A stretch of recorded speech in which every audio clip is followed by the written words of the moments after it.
नमस्कार, मैं हूं आपके साथ प्रीति और आप देख रहे हैं तथ्य भारत।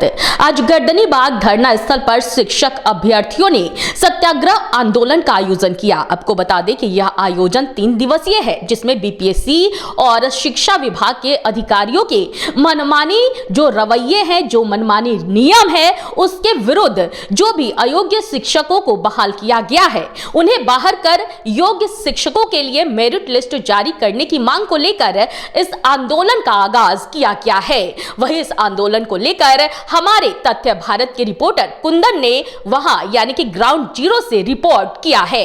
आप सुने कि उन्होंने किस तरह से वहां के लोगों से बातचीत की है, वहां के अभ्यर्थियों से बातचीत की है और वहां के अभ्यर्थियों ने भी खुलकर तथ्य भारत से बातचीत की है और अपनी मांग को भी सामने रखा है। बताइए। देखिए, हमारी मांग है कि बीपीएससी टीआर 1 का रिजल्ट जो जारी हुआ, रिजल्ट जारी करने से पहले बीपीएससी को अच्छे से डॉक्यूमेंट्स का वेरिफिकेशन करना चाहिए था, लेकिन बीपीएससी ने इसमें पूरा लापरवाही किया और डॉक्यूमेंट्स वेरिफिकेशन नहीं किया। और डॉक्यूमेंट्स वेरिफिकेशन नहीं करने की वजह से फर्जी अभ्यर्थी को रिजल्ट दे दिया गया और उनको नियुक्ति पत्र दे दिया गया और आज वो स्कूल से निकाल रहे हैं। ये काम उनको पहले करना चाहिए था, जैसे कि बीपीएससी के विज्ञप्ति में लिखा हुआ है। तो अभी जितने भी पद रिक्त हुए हैं और जो फर्जी अभ्यर्थी स्कूल में बने हुए हैं, उन सारे फर्जी अभ्यर्थियों को बाहर करिए और जितने भी पद रिक्त हैं सबको जोड़ करके आप फिर से पुनः सप्लीमेंट्री के बजाय हम रिवाइज मेरिट लिस्ट की बात कर रहे हैं कि रिवाइज रिजल्ट को रिवाइज कर दीजिए, ताकि फिर से कोई रिक्त पद नहीं रहे। 1,20,336 पद तो जारी किया ना, सबका आधार कार्ड ये सब फिर से मांग रहे हैं। क्या एक अभ्यर्थी कहीं 3-4 या दूसरे से तो एग्जाम नहीं दिलवाया, इस तरीके का कुछ कर रहा है ना। देखिए, यही काम तो पहले करना चाहिए था ना। अब मान के चलिए जो फर्जी घुस गए, ठीक है, चाहे मल्टीपल रिजल्ट वाले घुस गए, ये किन की गलती है? ये तो बीपीएससी की गलती है ना, वो तो अभ्यर्थी की गलती नहीं है। सरकार ने जो इनको जिम्मेदारी सौंपा कि आपको नियुक्त करना है अभ्यर्थी शिक्षकों की, तो सरकार का जो ये था उसको भी आपने बदनाम किया। सरकार की छवि को भी धूमिल करने का ये प्रयास किया है अतुल प्रसाद सर ने और ये के पाठक सर ने। और सबसे बड़ी बात है कि के पाठक सर किसी की बात ही नहीं सुन रहे हैं। वो ना किसी अभ्यर्थी से मिलते हैं, ना किसी छात्र नेता से मिलते हैं। करने में लगे हैं। क्या निरीक्षण? मतलब ठीक है, वो एक पार्ट है, लेकिन इसका मतलब थोड़े है कि जहाँ गड़बड़ी है उसको छोड़ दीजिए। इससे पहले जो थे सचिव संजय सर, वो तो एक लड़के की बात सुनते थे। अगर वो होते तो गड़बड़ी होता ही नहीं होता। वो गड़बड़ी तो ऐसा बोल रहा था कि पेपर लीक हो जाता है। नहीं, वो सबसे बड़ी बात है, छात्रों की बात को सुनते थे, समझते थे। और ये के पाठक ये पूरा तनाशाह है, ये किसी की बात सुन नहीं रहे हैं, न किसी अभ्यर्थी से मिल रहे हैं। पेपर लीक नहीं हुआ है इस बार। पेपर लीक नहीं हुआ है, ठीक है, लेकिन कहीं ना कहीं गड़बड़ी तो हुआ है।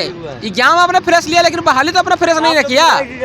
रिवाइज मेरिट लिस्ट की हम बात कर रहे हैं कि रिवाइज रिजल्ट जारी करिए। जितने भी फर्जी अभ्यर्थी बाहर हो रहे हैं सबको जोड़िए, और जो फर्जी अभ्यर्थी अभी भी स्कूल में नहीं, सप्लीमेंट्री नहीं चाहिए हमको, रिवाइज मेरिट लिस्ट चाहिए, ताकि फिर से कोई सीट नहीं बचे। और रिवाइज रिजल्ट से पहले आप सबसे पहले क्या करिए कि अच्छे से डॉक्यूमेंट्स वेरिफिकेशन करिए और रिवाइज मेरिट लिस्ट जारी करिए। मेरा मांग ये है कि बीपीएससी अपने विज्ञप्ति का पालन अक्षरशः करे और जो अयोग्य अभ्यर्थी हैं उसे बाहर निकाल के योग्य विद्यार्थी को अंदर करे, या और रिवाइज रिजल्ट मांगते हैं आप? ये तो विभाग की है, बीपीएससी की है और शिक्षा विभाग की है। लेकिन सरकार तो उसी के अंदर आए हैं, तो फाइनली तो सरकार पे ही जिम्मेदारी जाए। नहीं, शिक्षा मंत्री तो वो भीतर चले गए हैं भीतर, वो बाहर नहीं निकलते हैं आजकल, हैं वो बात नहीं होते हैं मुझसे। तो इसीलिए मेरा तो, और ये विभाग ये चाह रही है कि ये आंकड़ों का खेल जो है, एक टीआरई 1 से वो दिखाना है 1,20,000, 1,20,000, 1,20,000। अब मेरा जो है एज जो है टीआरई 1 में ख़त्म हो गया, हम क्या करें अब? हाँ, मेरे लिए तो करो या मरो की स्थिति है। सप्लीमेंट्री रिजल्ट से क्यों नहीं खुश हैं आप? देखिए, सप्लीमेंट्री रिजल्ट से इसलिए नहीं खुश हैं, गोल गोल घुमा दिए हैं। और अब हमारी डिमांड है कि जो भी फर्जी बाहर हो चुके हैं, लगभग 23,000 सीट बाकी है रही, उस सारे पर एक बार फिर से रिवाइज्ड मेरिट लिस्ट जारी हो, जिससे हम लोग जो एलिजिबल हैं उनका कल्याण हो सके। 63 नंबर लाए थे कंप्यूटर साइंस में और 63 ही कट ऑफ गया, केवल डेट ऑफ बर्थ से बाहर हैं।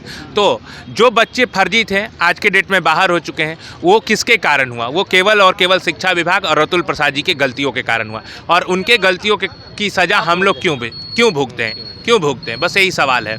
अतुल प्रसाद जी ने कहा था चांद पर ज़मीन बेचने जैसा होगा, लेकिन वो तो चांद पर ज़मीन बेच दी हैं। बोले थे सपनों का सौदागर से सावधान, सपनों का सौदागर वो खुद निकले। तो जो उनकी गलती है, अपने गलतियों को अतुल प्रसाद जी विनम्र निवेदन है सुधारिए और रिवाइज्ड मेरिट लिस्ट जारी कीजिए, जिससे जो योग्य बच्चे हैं, जो 1 नंबर से 2 नंबर से आदि से छटे हुए हैं, वो लोग फिर से स्कूल में जा सकें।